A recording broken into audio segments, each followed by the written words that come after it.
Džiazo valanda.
Geras vakaras, mėly klausytojai. Per LRT klasiką jūs girdite džiazo valandą ir šiandien studijoje svečiuojasi pianistas Vytautas Traižys. Vienas iš tų žmonių, kurie plečia lietuviško džiazo geografiją. Iš tų žmonių, kurie lyg ir nedalyvauja tiesiogiai labai aktyviai Lietuvos džiazo gyvenime, tačiau neša žinią apie lietuvišką džiazą svetur ir visuomet parveža šviežių idėjų. Taigi, labas vakaras, Vytautai. Labas vakaras. Tiesą pasakius, po to, kai tu laimėjai jazz improvizacijos konkursą, aš labai mažai beturėjau galimybės sekti tavo kūrybinį kelią. Kaip aš supratau, tas konkursas, prie kurio aš didžiuojuosi, taip pat būdama prisidėjusi, buvo tam tikras lūžinis momentas tavo kelyje. Galbūt galėtume sugrįžti būtent į tą momentą, tai 2007 berods. 2007 rugsėjis turbūt. Tai būtent kasgi tuomet įvyko, kas pasikeitė po to, kai tau buvo skirtas tas Grand Prix? Kas pasikeitė po to? Nu, sunku pasakyti, ar aš sakyčiau, kad būtinai ten tas konkursas buvo koks tai lūžis, vyko lūžis gal net visus metus ar net metus prieš. Galvojau studijuoti džiazo muziką, bet nebuvau pilnai apsisprendęs, galvojau, gal klasikinę muziką dar studijuosiu paskutinius metus Čiurlionio mokykloje. Ir aš vis dėlto įstojau į Lietuvos muzikos teatro akademiją pas profesorę Nusauską. Ir kaip tik po mėnesio išgirdau, kad tas konkursas vyksta ir man pasiūlė sudalyvauti. Aš tuo metu galvojau, aš dar čia nieko nepatyręs, bijau dalyvauti, bet man visi sako, eikit. Taip. Ir aš nuėjau ir kažkaip tai visiškai netikėtai aš ten laimėjau tą konkursą. Naujoko sėkmė, ar ne? Naujoko sėkmė visiškai buvo. Po to konkurso aš pradėjau dėti savo pamatus džiazo. Tai būtent su Anusausku mes pradėjom studijuoti pagrindus. Aš po Čiurlionio mokyklos nelabai daug ką profesionaliai apie tai išmaniau apskritai. Toksai buvau tai šen, tai ten. Šiek tiek, kiek turėjau keletą pamokų su Egidijum Buožiu Čiurlionio mokykloje, bet tai neturėjau tiek ir daug laiko užsiimti to dalyku, nes su klasikinė muzika daugiausiai užsiimdavau. Ir tada prasidėjo mano tas kelias į profesionalią džiazo muziką, tai aš visus metus tos, kuriuos vienintelius praleidau LMTA, tai tiesiog tobulėjau ir paskui kažkaip taip atsitiko, kad nusprendžiau jau vykti į užsienį. Aš dar norėčiau kol kas pasilikti Lietuvoje, dar neįti į tą momentą, kai mes tavęs netekom savotiškai. Čiurlionio mokykla yra žinoma kaip itin akademiška mokymosi įstaiga, kaip itin griežtos sistemos ir tikrų profesionalų kalvė. Tačiau esi tikrai ne pirmas pianistas, kuris iš šios nuostabios mokyklos pabėga į džiazo stichiją. Tas pats maestro Buožis, Vytis Smolskas. Kas jūs sugadina ten, berniukai? Sunku pasakyti, nesugadina gal niekas. Aš nuo pirmų klasių jaučiau stiprų polinkį, potraukį džiazui. Mano senelis buvo tame. O kaip klasikos pedagogai žvelgia į tai? Įvairiai žvelgia, kai kurie skeptiškiau, kai kurie labai skeptiškai žvelgia. Žinoma, kad kai kurie sakydavo, kad gal tu čia grok geriau savo reikalus ir nešvaistyk laiko.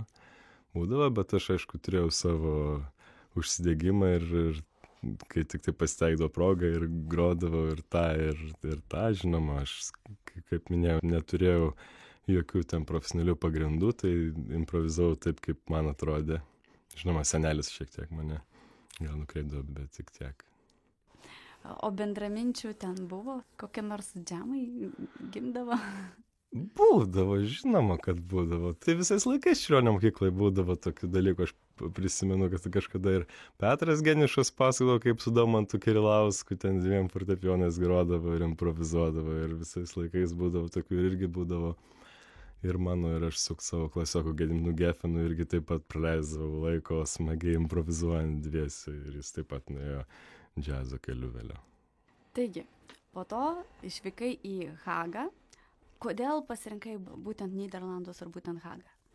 Sklandė kokie tai gandai, irgi jau Čiurlionio mokyklai prisimenu, kad geros studijos, geros tradicijos toj šalyje yra džiazo muzikos ir kad verta būtų išvažiuoti. Ir aš turėjau tokių svajonių pasąmonė, kad galbūt vieną dieną, galbūt Amsterdamas, galbūt Haga, gal aš ten atsidursiu.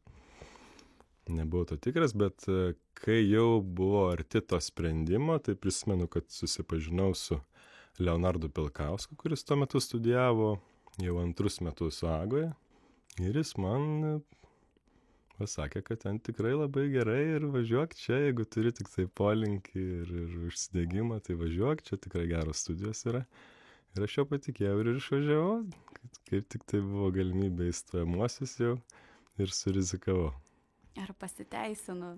Visiškai pasiteisino, su kaupu, aš labai laimingas buvau nuo pat pirmų dienų, pirmų mėnesių, kad tą aplinką ir to ir tikėjausi, labai smagiai prasidėjo mano studijos. Iš tiesų, dabar Olandijoje toks savotiškas lietuviškas desantas formuojasi, ar ne? Taip, tai ko gero dėl tos būtent iš lūpų ir lūpas perteikimas šalies. Taip, dabar jau turbūt tenai jau ir 2 dešimtis jau lietuvių studentų konservatorijoje ir Hagoje jau vieno, o dar ir Rotterdame, ir Amsterdame jau kaupėsi. Žinoma, kai aš tik atvažiavau, tai buvo tik Leonardas tuo metu. Galbūt jau jūs ten, Olandijoje, jūs lietuvaičiai turite gal kokią tai tam tikrą reputaciją ar tam tikrą etiketę? grupė? Manau, kad jau esam matomi, žinoma. Privažiavo lietuvių. Ne, manau, kad jau galima sakyti, esame matomi kažkokio tai Olandijos scenoje, šiandien bei ten ir esame atpažįstami. Aš nežinau, kaip ten apie mus yra šnekama iš tikrųjų, bet žinoma, kad pasirodom ir būtent išskirtinai su lietuvių projektais ar maišytais tarptautiniais projektais ir turim savo turbūt ir veidą. Nežinau, gal ir įdomu būtų paklausti ir užsieniečių, kaip jie įsivaizduoja, kaip mes ten kokie mes. Papasakok, Vytai, koks yra tas muzikinis gyvenimas ten. Dažnai esame linkę lyginti. Iš to mažos tautos, mažos šalies komplekso tai kyla, ko gero. Ir mes labai dažnai mėgstame, papasakoti, kaip čia pas mus yra paprastai ir kaip kitur yra vau. Koks yra tas Hagos vau? Aš dabar kartais pagalvoju, kad aš jau vis dėlto 8 metai gyvenu tenai. Ir neturėsiu ko palyginti. Kažkiek galiu palyginti, bet vis tiek aš grįžtu, maksimum kelis kartus per metus trumpam čia į Lietuvą. Ir netgi dažnai ne pagroti, bet šiaip pailsėti, susitikti su šeima, daugiausiai mano grojimai vyksta tenai. Matau, kas čia vyksta, bet irgi šiek tiek jau esu atitolęs, tai...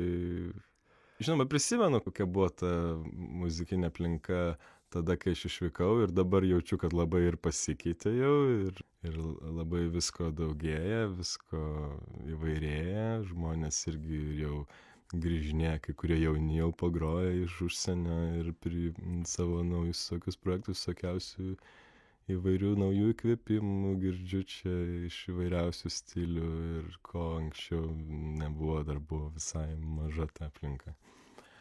Kuo skiriasi, Hagoj, kur aš vis dėlto daugiausiai laiko praleidau, tenai yra labai tvirta tradicinio džiazo aplinka. Labai daug yra tiesiog didelis kiekis tų korifėjų, kurie skleidžia bopo svingo tradiciją.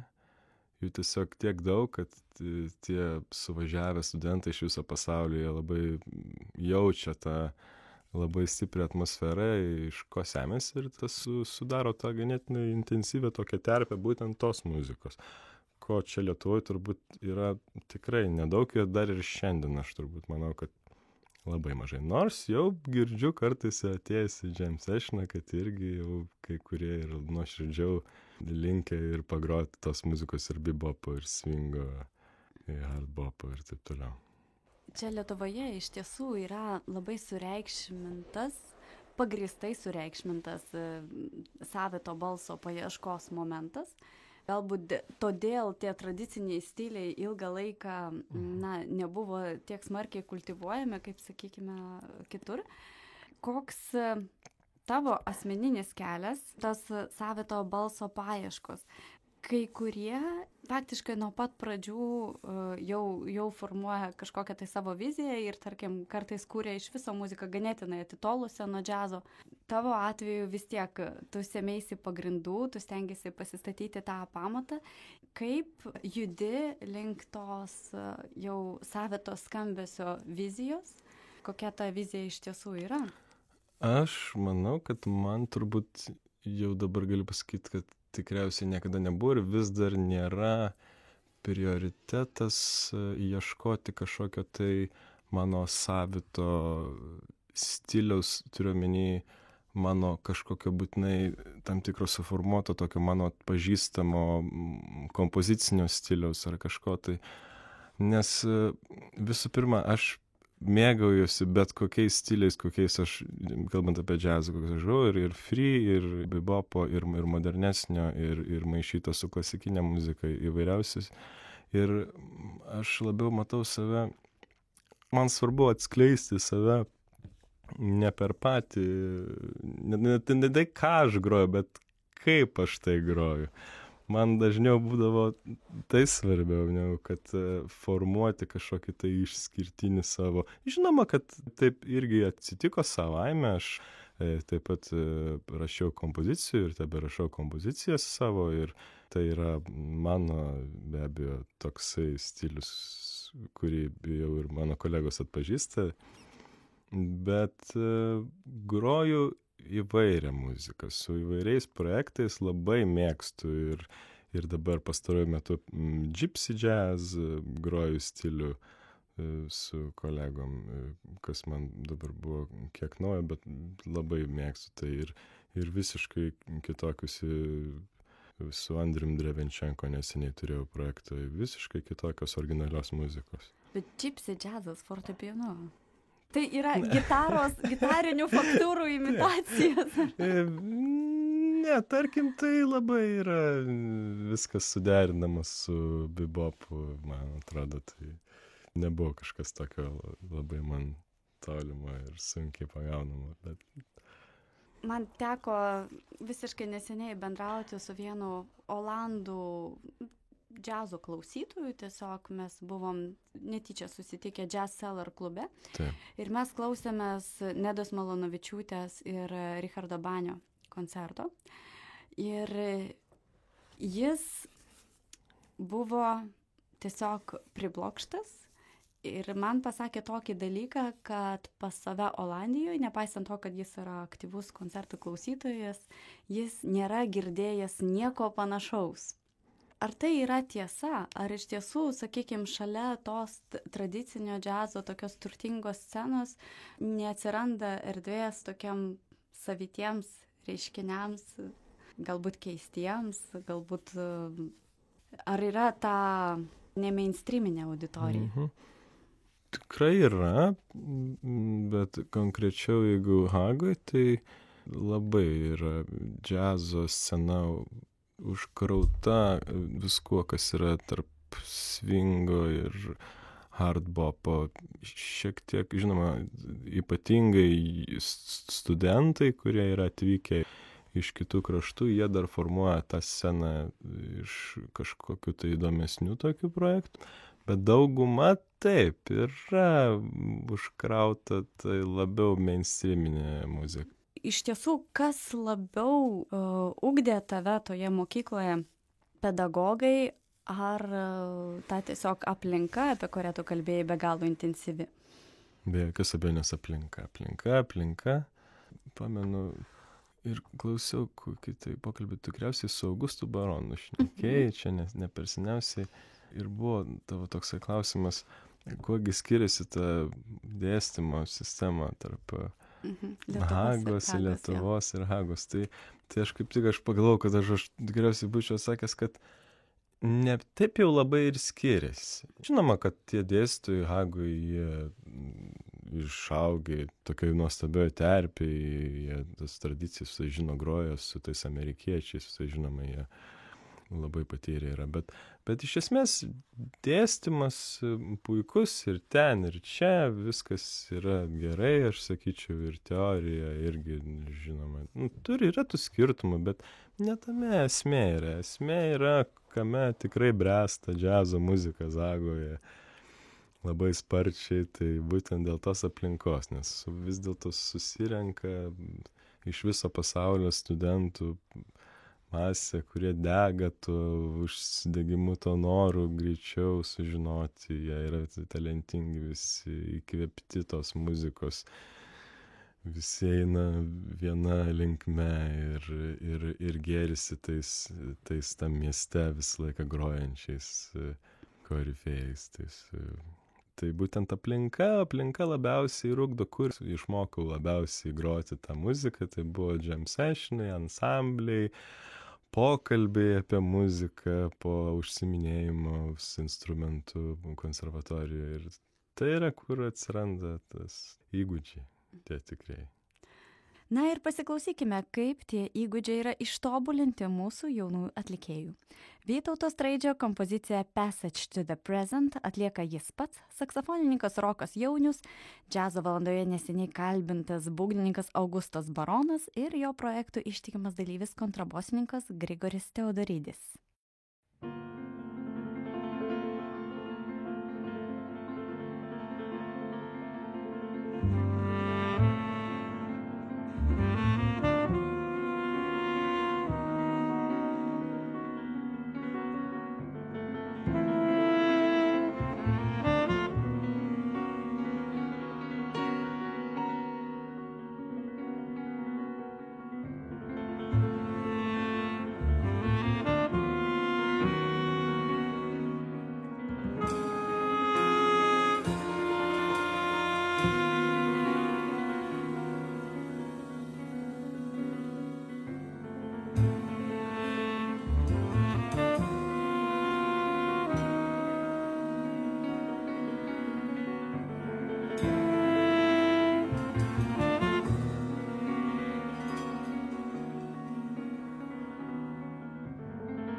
nuskambėjo Passage to the Present, sukurta Vytauto Straižio, talentingo jauno lietuvių pianisto, baigusio studijas ir gyvenančio Hagoje, kuris svečiuojasi šiandien džiazo valandoje. Esi buvęs klasikos pianistas. Tokių yra nemažai džiazo žemėje, kaip mes žinome, kad ir Čikas Korėja ir kitas Džaretas, Bradas Meldaus yra ragavę klasikos mokslų.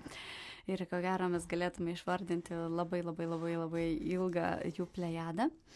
Kokių privalumų tau suteikia ši patirtis? Ir kokių trūkumų, nes kartais būna sunku atsiplėšti nuo tos girdėsenos, kuri yra būdinga klasikai. Aš girdėjau, kad būna tas momentas, kada klasikinis pianistas mėgina groti džiazą ir ta tranzicija kartais būna komplikuota. Gal ir manie tas kažkiek tai gali, bet tikriausiai aš bent jau kiek pats jaučiu, tai niveliavosi ir aš jaučiu tik tai privalumus, ką aš išmokau Čiurlionio menų mokykloje iš klasikinio fortepijono mokslų, tai tik tai nepaprastai praturtino mane kaip džiazo pianistą ir techniškai, ir ausies girdėjimo prasme. Taip, kaip aš groju klasikinę muziką ir šiandien, ir turiu galimybių kartais ir pakoncertuoti. Praeitais metais buvau pakviestas ir absoliučiai klasikinės muzikos festivalį Rotterdame ir koncertavau su klasikinė muzika. Išimtinai klasikinė muzika. Labai myliu klasikinę muziką ir visada groju. Galbūt šiek tiek mažiau tenka su to užsiimti, nes daugiau su džiazu, bet suderinu puikiausiai ir netgi rengiu koncertus kartais solinius, kuriuose atlieku ir klasikinę muziką, ir džiazo muziką pakaitom. Taigi atėjo laikas papasakoti, ką būtent šiuo metu groji, kokie yra mylimiausi, brangiausi projektai ir ką iš jų rodai Lietuvoje. Prieš berods porą savaičių, gal jau ir 3 savaitės praėjo, sugrįžau į Lietuvą su nedideliu projektu, su nuostabia dainininkė Rugilė Daujotaitė. Tai turbūt mano nuomonė talentingiausias žmogus, muzikas, su kuriuo man apskritai yra tekę dirbti. Ir mes turėjom labai smagų koncertą Kongresų rūmuose Vilniuje dviese. Labai buvo smagu matyti, gana plačią auditoriją susirinko ir mus labai palaikė ir buvo labai smagu. Ir aš su Rugilė esu pažįstamas daug metų, mes esam koncertavę nemažai Olandijoje, bet Lietuvoje tai buvo pirmas koncertas mūsų. Labai spontaniškai sumanėm staiga atvažiuoti ir padaryti tokį koncertą ir tikrai buvo labai sėkminga ir labai gera man groti su ją. Ir planuojam daugiau su ją šią vasarą ypatingai padaryti muzikos ir galbūt net įrašyti albumą. Tai štai vienas iš tokių projektų. Taip pat kaip prieš tai minėjau, šiuo metu dirbu su prancūzų gitaristu Alban Claret Olandijoje. Mes grojam swingą ir taip pat gypsy jazz. Jisai mėgėjas. Taip pat jisai baigęs Karališką konservatoriją Hagoje. Ir RJQ, tai yra roko jauniaus kvartetas, su kuriuo kaip tik rytoj turėsim Kaune koncertą Hanza dienos festivalyje. Šiandien ir tas jau praėjo, nes mūsų pokalbis vyksta šeštadienį. Taip. Išskyrei projektą su Rugilė Daujotaitė ir apskritai pastebiu tave daugiausia grojantį nedidelės sudėties ansambliuose. Ar tai yra tiesiog aplinkybių sąlygoti pasirinkimai, ar iš tiesų tau yra jaukiausias tas kamerinis formatas ir tie nedaug balsų ansambliai? Groju ir su didesniais ansambliais. Big bandais? Ne, su big bandais negroju daug, esu grojęs porą kartų. Olandijoje, žinoma, aš koncertuoju ir kvarteto, kvinteto, seksteto sudėty. Tu teisi, aš turiu potraukį į duetus, be galo mėgstu solo grot, gal dėl to, nes vis dėlto, kai dviesi su vokaliste ar dviesi su saksofonistu, yra toksai, kad... Būgnininkas netrukdo. Ne, būgnininkas gali ir labai padėti, tai netrukdo. turiu tokį vis dėlto polinkį viską turėti savo rankose. Aš mėgstu būti orkestras, mėgstu valdyti ir savo bosą, ir savo ritmą, ir savo harmoniją, ir savo viską, ir kartu, kai daliniesi su daugiau žmonių visam tam idėjom, taip tada tenka atiduoti daugiau, o kai jau esi vienas arba tik tai dviese, tai galiu apsimti daugiau ir tai man labai dažnai būna įdomiau ir tiesiog aš save matau, kad galiu išreikšti plačiau. O kaipgi tas pokalbio, tas sąveikos momentas? Nuostabu, dievinu, tai be jokios abejonės, taip. Tai dėl to sakau, kad visada labai, labai laukiu ir tų projektų, kuomet grojam su ritmų sekcija ir su didesniu ansambliu, be jokios abejonės, žinoma, taip. Kaip suprantu, Vytautai, Hagoje tikrai esi užsiėmęs ir negali pasiskųsti tos veiklos stoka. Ar sunku yra atvykėliui įsilieti į tą muzikinį gyvenimą ir iš tiesų išsikovoti savo kažkokią vietą tokioje gausioje scenoje? Pakankamai sunku, sakyčiau. Tikrai nelengva, nes būtent olandų tautybės džiazo muzikantų bendruomenė yra nepaprastai stipri ir vargu ar kada nors ten kokios kitos tautybės džiazo muzikantų jos nurungs ir išstums juos kažkur tai ar vietinius klausytojus labiau sudomins. Jie be galo profesionalūs, be galo patyrę. Tai yra viena iš tų vietų, tų tokių mažųjų Niujorkų Europoje, kur taip jau yra, kad atvykėlis, tu žinoma, gali būti labai geras ir gali būti matomas, bet tai nėra lengva gauti galų gale gerų koncertų, būti matomam, būti labai mylimam, tenai, žinoma, pakoncertuoti pavyks turbūt, bet taip jau yra. Kokius savo pasiekimus laikytumei aukščiausiais, kuo labiausiai didžiuojasi? Labai sunkus klausimas. Tai gali būti, Vytautai, arba kažkokie svarbus koncertai, arba, sakykime, kokie meniniai pasiekimai, sakykime, koks nors akimirkos, kai buvai savimi ypatingai patenkintas. Labai daug tų momentų būna ir kartais tai būna visiškai momentai netgi ne kokioje didelėje scenoje įvykstantis ar su kažkokiu labai rimtu projektu ar labai, labai aukšto lygio muzikantais. Kartais tie momentai vyksta kažkur tai namie susitikus su kokiu mielu muzikantu ir tą valandą tu su juo atrandi tokią bendrą kalbą ir tai būna taip miela, gera širdžiai, o dar galbūt tuo metu klausosi ar vienas ar du žmonės ir atsiranda tas kontaktas ir tai yra nuostabiausi momentai ir pastaruoju metu, ką prisimenu, tai apie Rugilę Daujotaitę, tai prisimenu, kad tikrai turėjau šitų nuostabių momentų su juo ir be galo buvo gera ir tai man didžiausias pasiekimas kaip menininkui tie momentai, kad jaučiu pilnatvę kaip muzikas. Kaip paminėjai tokią namudinio jam session tokią situaciją, aš prisiminiau vieną labai gražų įrašą kito Jareto su Charliu Haydenu Jasmine, kuris ir yra padarytas būtent tokiamis sąlygomis, kad jie įrašinėjo tą įvykį, tai buvo visiškas atsitiktinumas, jie buvo tiesiog, neprisimenu ar pas Jaretą, ar pas Haydeną namuose, man atrodo, jie buvo pas Jaretą namuose, ir tiesiog paspaudė ten rekord mygtuką. Tiesiog, galbūt tokį įprotį turi tiesiog Jaretas, ir jie yra išleidę tą įrašą, ir iš tikrųjų tai yra toks labai gražus, intimus momentas.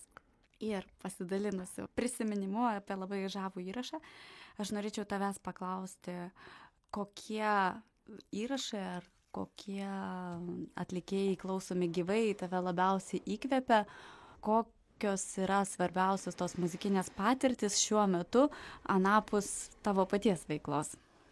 Kaip tik prieš kokį mėnesiuką pas mane atėjo Rugilė į namus ir mes visą net ir neplanavom labai muzikuoti, bet galvom, paimkim ir pamuzikuokim ir buvom ir nesimatę jau kokius metus.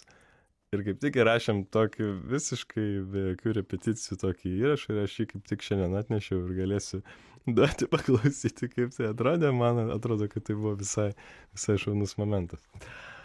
kas įkvepia, kokie muzikantai dabar. Na, Džaretas Čikas Korėja turbūt jau išklausyti skersai išilgai. Taip, Ahmadas Džamalis. Rašiau savo magistrinį darbą apie harmoninės subtilybės iš tokio pianisto Russell Ferrante, kuris yra grupės Yellow Jackets klavišininkas.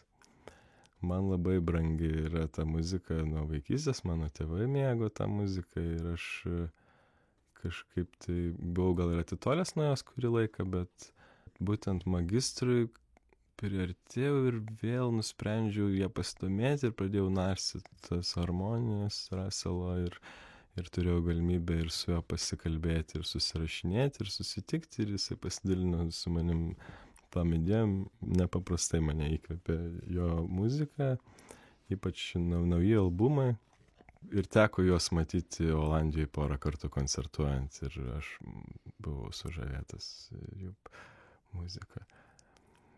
Ir dabar aš norėčiau pasidalinti tuo Vytauto Straidžio paminėtų įrašų, atlikto spontaniškai namų sąlygomis, kai tiesiog jiedu su Rugile Daujotaite nenugalėjo noro pamuzikuoti ir štai kaip tai skambėjo.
It seemed that we'd left love behind. Then we were two people who went separate ways. What else we two could do? It's still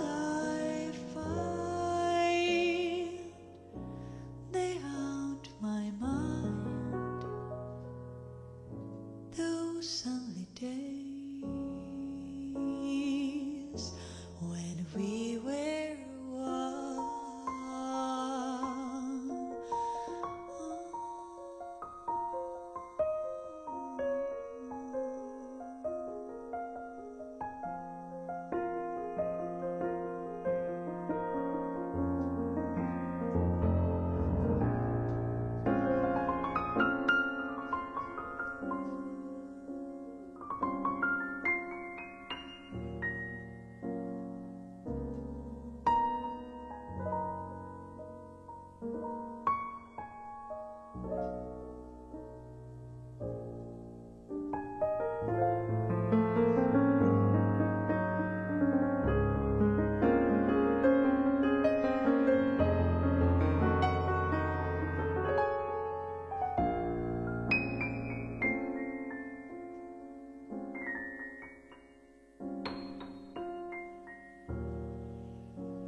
behind than we were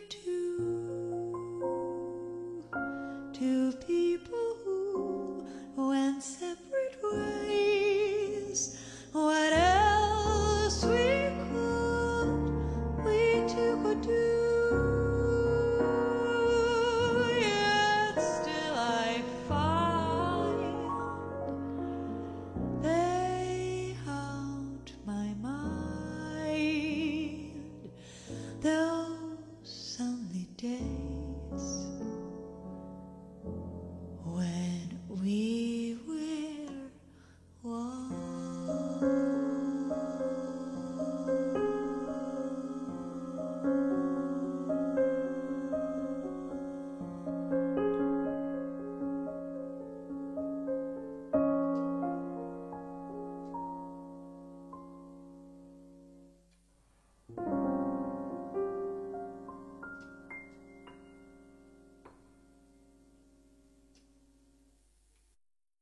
Vytautas Traižys ir Rugilė Daujotaitė – duetas, apie kurios sakoma, sutverti vienas kitam. Aš netgi paklausiau Vytauto anapus mikrofono, ar jų nesieja ir kitoks ryšys.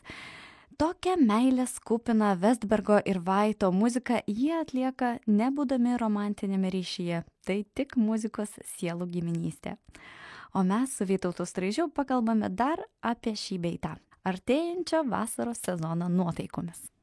Kokie, Vytai, instrumentai tave labiausiai traukia? Ir šiaip realybė yra tokia, kad ko gero džiazo erdvėse instrumentų dažnai negalima pasirinkti ir tai yra elektroniniai pakaitalai. Tai kaip susidraugauji su įvairiais instrumentais ir kokios yra idealios sąlygos šią prasme? Na, žinoma, tai labai laukiu visada, kada jau važiuosiu į koncertą ir bus koks nors Faciolis pastatytas baltas. Apie Steinvėjų jau net nesvajoji. Ne, dabar laikoma, kad Faciolis jau geriau negu Steinvėjus. Netgi taip, gerai. Žinoma, čia negali sulyginti, žinoma, kad ir tie geri, ir kaip koksai modelis.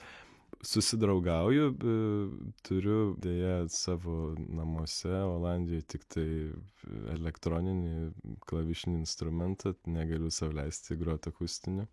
Dėl instrumentų, jeigu kalbant apie tembrus, tai dar nesu gal visiškai susidraugavęs su elektronika. Apskritai, tarkim, mano geras draugas Giedrius Nakas, jisai mėgėjęs visų tų elektroninių garsų ir žaidžia labai gražiai visais ir sugeba scenoje surengti tikrą šou su visais tais tembrais, greitojus perjunginėti ir visokiausių efektų. Aš to daryti nemoku visai. Tiesiog įsijungi fortepijono tembrą ir tegu būna panašiau į gimtąjį. Labai, taip, būtent to visą laiką laukiu, kad būtų labai koks bent kiek panašesnis į tikrą instrumentą, o tų visų elektronikų aš jų dar nelabai prisijaukinu, bet galbūt kada, visai ne. O koks instrumentas buvo tame kruizinėme laive, kuriame teko paplaukioti muzikinėje kelionėje? Teko paplaukioti kruizinėme laive, ten instrumentų buvo įvairių.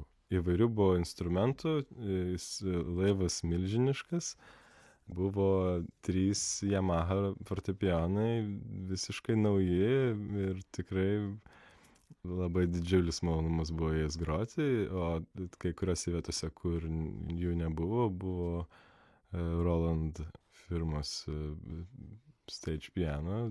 Aš taip suprantu, kad ne tik instrumentai buvo keli, bet ir kelios koncertinės erdvės. Net ne kelios, o gal net 15 erdvių, kuriame mes keliavom aplink laivą ir kiekvieną vakarą tekdavo grot kokioj kitoj vietoj. Labai puiku turėjau iš tikrųjų laiką su nuostabia belgų džiazo vokalistė Sanja Mas ir ispanų belgų gitaristų Francis Perez ir mes grojom džiazinę muziką ir tai buvo nepaprastai smagi irgi patirtis. Ir aš vėl, tiesą pasakius, išplaukiu šios vasaros gale jau su kitais kolegom į panašų kruizą. Ar tokio kruizo metu įmanoma kažkaip pailsėti ir traktuoti iš dalies kaip atostogas, ar tai vis dėlto yra labiau išvarginantis dalykas? Man asmeniškai tai yra visiškos atostogos, absoliučios atostogas. Dažniausiai reikia groti mums tik tai vakare, nuo apie 9 vakaro, gaunam kokią tai vietą ir visą dieną turim laisvą dažniausiai. Nuo pat ryto sustoja laivas vis skirtingam mieste, mes galim keliauti ar ką norim galim veikti ir tik tai vakare susirenkam pagroti. Ir netgi kartais, net ne kartais, o bent kartą per savaitę aš turėdavau galimybę surengti solinį koncertą didelėje salėje, kuriame susirinkdavom apie 300 žmonių, kartais netgi. Ir turėjau didžiulį malonumą irgi rengti solinius koncertus, tai nebuvo foninė muzika, tiesiog aš rengdavau solinius pasirodymus ir kaip prieš tai minėjau, tokią programą, kada aš maišydavau džiazą ir klasiką, grodavau solo ir vieną gabaliuką džiazo, o tada vieną gabaliuką iš klasikinės muzikos. Vytautai, dar prieš įsijungus mikrofonui studijoje, šitam, kuris čia gaudžia, pagazdinai mane, kad nesi užtikrintas dėl savo sugrįžimo į Lietuvą, kad tai nėra dar numatytas įvykis. Taigi apie ateities planus tuomet ir apie tavo ketinamą suvaidinti vaidmenį Lietuvos džiaze. Kad grįšiu į Lietuvą vieną dieną, tai tikrai galiu ranką prie širdies pridėti, pasakyti, tikrai grįšiu. O kada, tai jau kaip Dievas duos, dabar sunku pasakyti, kad negrįšiu per ateinančius 5, galbūt ir 10 metų, tai tikriausiai, kad gal negrįšiu dar. O kaip prisidėsiu prie Lietuvos džiazo muzikos, tai be abejo, kad prisidėsiu, kai jau grįšiu, tai jau visų savimi prisidėsiu. Kaip nemesiu muzikos jau, tas tikrai negaliu to padaryti. Labai myliu ir grojimą, ir buvimą šalia muzikantų. Taigi taip. Esu dėkinga Vytautui Straižiui už malonų pokalbį, gerą nuotaiką ir puikią muziką. Vytauto Straižio asmenyje mes turime tikrą ir aš tikiu labai perspektyvų virtuozą, kuris gali lietuvišką sceną pripildyti tokios kokybės ir tiek karatų, briliantų, kiek dar net viskėjo joje, kuris turi talentą ir temperamentą, o dabar jau ir tam tikrą europietiškosios džiazo mokyklos bazę. Tai reikia, kad Lietuvos scena būtų pakankamai gyva ir erdvi, kad joje galėtų atrasti savo penklinę tie mūsų muzikai, kurie įsilieja į Europos didmiesčių garsynus. Džiazo valandą norėčiau užbaigti Vytauto Straižio ir alto saksofonininko Marko Bernardžio interpretuojama Sonio Rollinso tema Pent Up House.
Thank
you.